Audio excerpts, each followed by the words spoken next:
de saludar y presentar con su comentario a nuestro compañero Manuel Conde. Muy buenos días. Muy buenos días a José Luis Mendoza, nuestro querido coordinador, a esta excepcional mesa de debates, a la dirección de este medio, don Bienvenido Rodríguez Durán, bienvenido Rodríguez León, doña Isabel Rodríguez, al equipo técnico que hace posible la transmisión de su programa, al pueblo dominicano, por siempre prestarnos su atención en el programa de mayor influencia de la radio dominicana, el gobierno de la mañana. Bueno, señores, hoy me toca hablar de justicia y sobre todo ante el evento celebrado por la Pontificia Universidad Católica Madre y Maestra en el día de ayer. Y los que ejercen especialmente el derecho saben que el evento que se celebró en el día de ayer estaba lleno... Justicia, pero no social. Bueno, el social, ahí no. La justicia. ¿Qué es para la sociedad igual? Te quedaste con esa de ayer. Sí, no, es que me encanta lo de los apellidos, de los conceptos. Bueno, pues esa actividad realmente tenía gran expectativa en todos los abogados del sistema. Generó gran expectación y de hecho, a pesar de la lluvia, tuvo una gran concurrencia y es la actividad denominada Retos del Poder Jurisdiccional desde la perspectiva de los presidentes de las altas cortes. A esa actividad estaban convocados nada más y nada menos que los presidentes de las 3 altas cortes, de la Suprema Corte de Justicia, Luis Henry Mejía, del Tribunal Molina, del Tribunal Electoral, Ignacio Camacho, del Tribunal Constitucional estaba el magistrado Milton Ray Guevara. Y se generó una gran expectación de parte de la comunidad jurídica porque salió una sentencia recientemente en la que se destacó que se había producido aquello que muchos habían denominado la comunidad jurídica el llamado choque de trenes. Si bien es cierto que ya se habían producido algunas sentencias en las que la Suprema Corte de Justicia especialmente replicaba algunas de las decisiones que, como ya hay que decirlo, como última instancia, el Tribunal Constitucional en materia constitucional especialmente había ofrecido en su interpretación de la Constitución como garante de la Constitución dominicana, pues ya se habían generado una que otra decisión en la que la Suprema Corte de Justicia, cuando se les remitía nueva vez las decisiones por cualquier crítica fundada en violaciones constitucionales que hiciera el Tribunal Constitucional, bueno, pues hacía sus comentarios y sus análisis no siempre concordantes con la línea del Tribunal Constitucional. Bueno, pues en esa última sentencia, que es la SCJ-PS 0434, se hace una crítica mucho más abierta e inclusive se invita a un diálogo por un aspecto técnico que atañe a la caducidad del auto que ordena la notificación de los recursos de casación. Aquí hay una discusión de índole técnica en la que el Tribunal Constitucional ha planteado un punto de vista distinto al que tradicionalmente ha planteado la Suprema Corte de Justicia. La Suprema Corte de Justicia ha sido constante en decir que este es un plazo que no es un plazo franco. Un plazo franco es aquel en el que no se computa ni el día de la notificación ni el día del vencimiento. Ahora, una pregunta, hermano. ¿Se puede un tribunal, en el caso de la República Dominicana, porque anteriormente la Suprema Corte de Justicia, cuando no había un tribunal constitucional, la decisión y la jurisprudencia se entendían tenían carácter constitucional en materia judicial, pero puede un tribunal, en este caso la Suprema Corte de Justicia, desacatar una decisión del Tribunal Constitucional? ¿Y qué implicaría eso en términos institucional para la República Dominicana? Porque la Suprema Corte de Justicia lo que estaría haciendo es destapando una olla de grillos, cuando el estamento que se supone que es llamado a cumplir con la Constitución de la República, el Tribunal Constitucional emite una resolución y la Suprema la desacata. Mira, es sumamente interesante tu análisis y cuestionamiento, sobre todo porque cada una de estas 3 altas cortes es la última instancia en el ámbito de su competencia. No obstante, en lo que tiene que ver con interpretación constitucional y derechos fundamentales, la última palabra la tiene el Tribunal Constitucional y sobre todo que sus sentencias, tal y como te he dicho, tienen carácter vinculante. No es que las demás cortes, cuando se trate de análisis de aspectos constitucionales, van a desacatar en lo absoluto, porque sería a su vez desconocer los efectos de sus propias sentencias. Y como política judicial no sería en lo absoluto algo que se esperara, y sobre todo porque sembraría incertidumbre en la comunidad jurídica. Lo que se ha producido, lo que se ha generado no es un desacato, sino opiniones distintas y una invitación abiertamente en la sentencia al diálogo respecto a ese punto.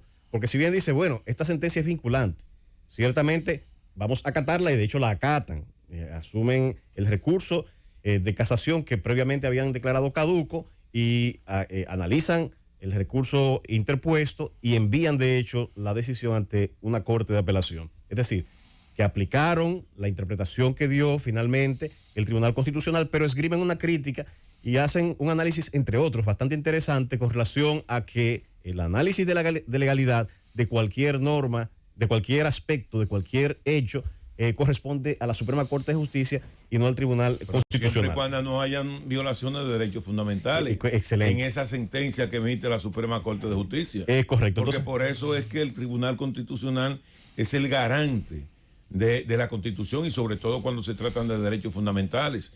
Entonces, el argumento fundamental del Tribunal Constitucional lo que establece una garantía de derechos fundamentales en su sentencia.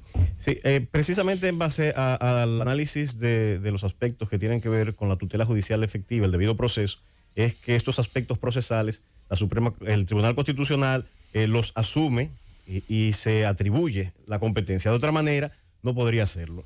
Y esa es la crítica precisamente que hace esta sentencia 0434, con todos los apellidos que previamente di, del ponente, en este caso, magistrado Justiniano Montero, que es quien hace la motivación de esta decisión. Y en ese orden, volviendo al punto técnico, yo no soy abogado. Sin menoscabar ese interesante comentario, el aspecto técnico es el siguiente. Creo que leo un poquito. No, y es sumamente interesante, porque lo que ha dicho la Suprema Corte de Justicia, mira, es defender su competencia. Mi competencia es analizar todo lo que tiene que ver con la legalidad, en su rol nomofiláctico de último intérprete de la ley, decir cómo se ha de interpretar la ley.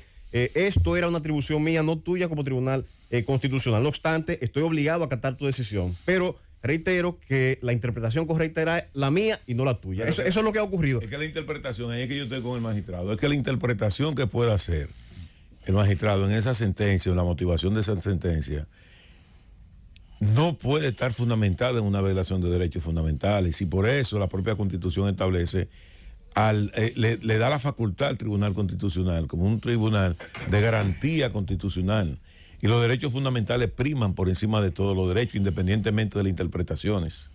Porque si fuera así, entonces vamos camino a un despeñadero. ¿Tú tuviste el chance, Conde, de leer un hilo muy interesante sobre el tema, sobre todo para los que no somos doctos en los temas legales tan profundos y que parecen elevados, pero que sí tienen mucha importancia luego para poder delimitar correctamente la interpretación exacta de las competencias de las altas cortes? Hay un hilo que escribió el abogado Amaury Reyes.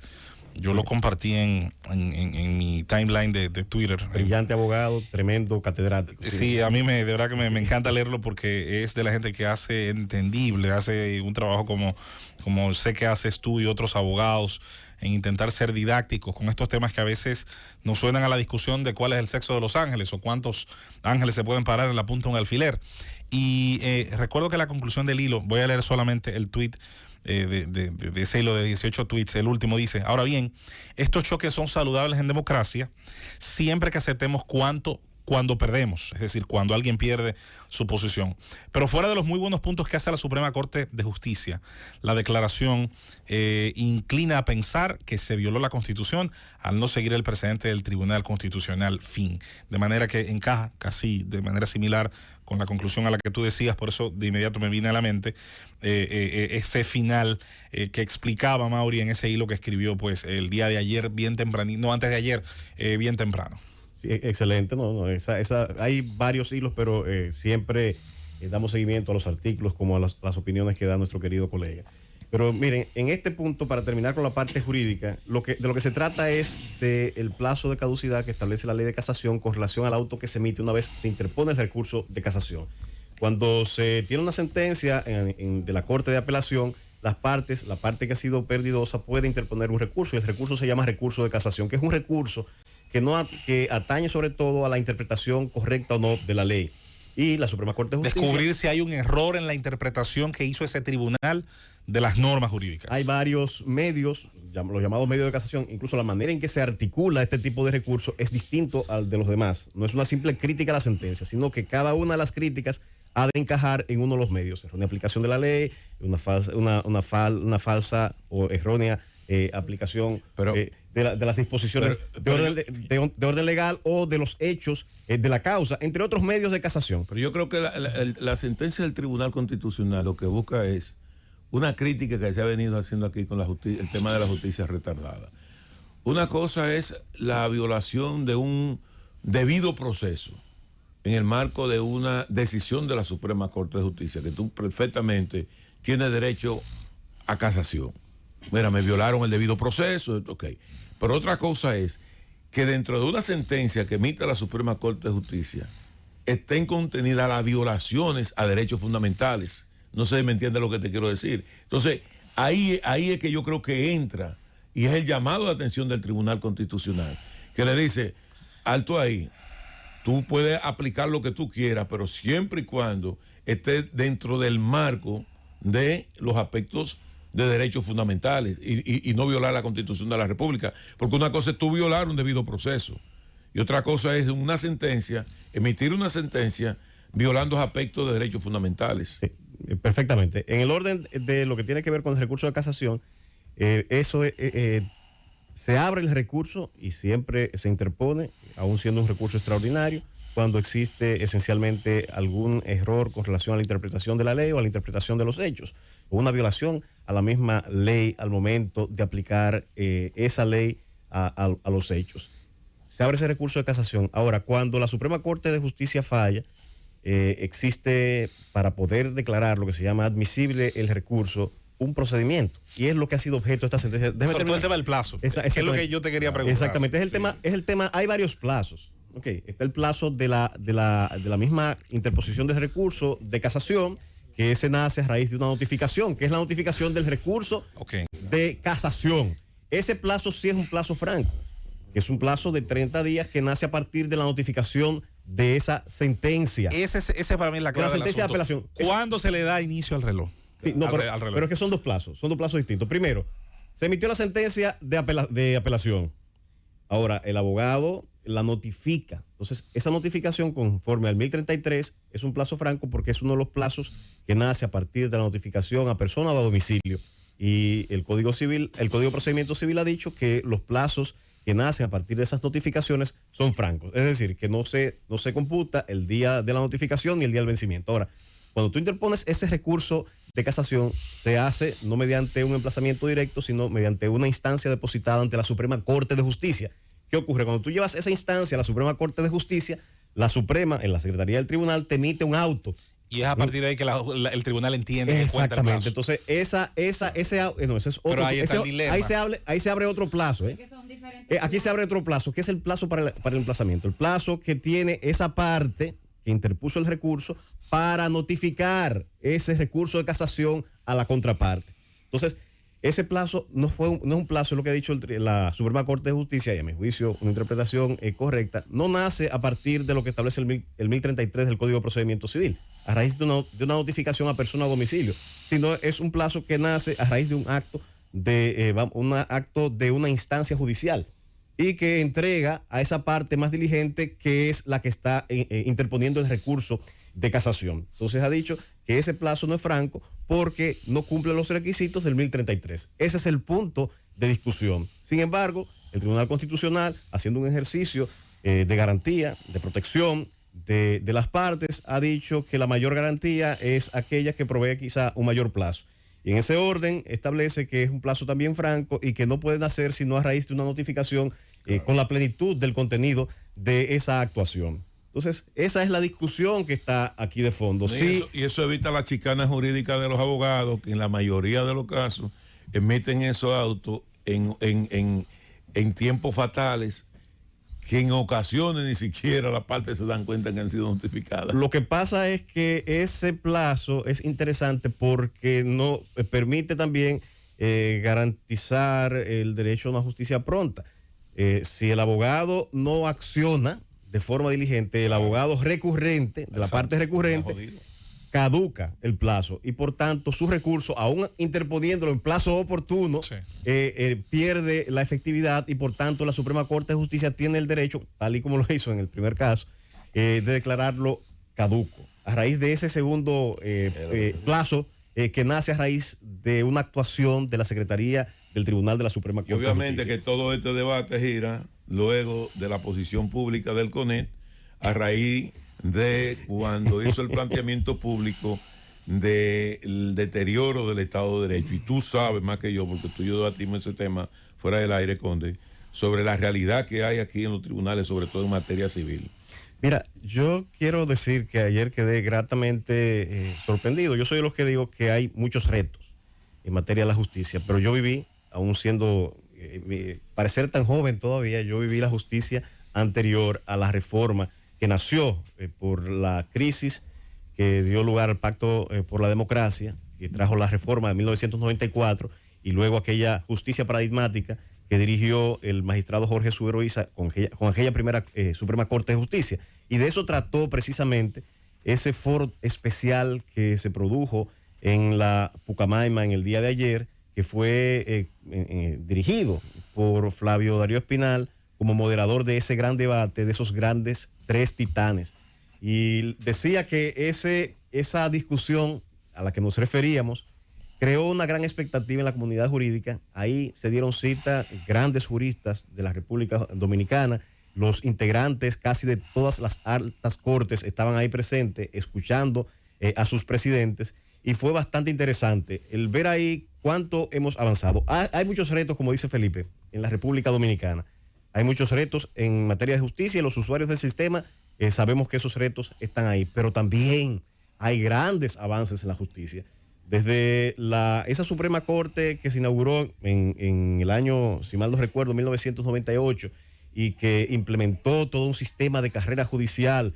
Luego el siguiente salto en la Constitución del 2010, con la creación ya de las demás altas cortes, el Tribunal Superior Electoral, el Tribunal Constitucional. Esa fundación de ese Tribunal Constitucional al que hay que reconocer, hay que dar un especial reconocimiento a Milton Ray Guevara, presidente de ese tribunal, que construyó de la nada un tribunal y lo construyó y lo constituyó en un tribunal de referencia para la República Dominicana y para toda Latinoamérica y el mundo.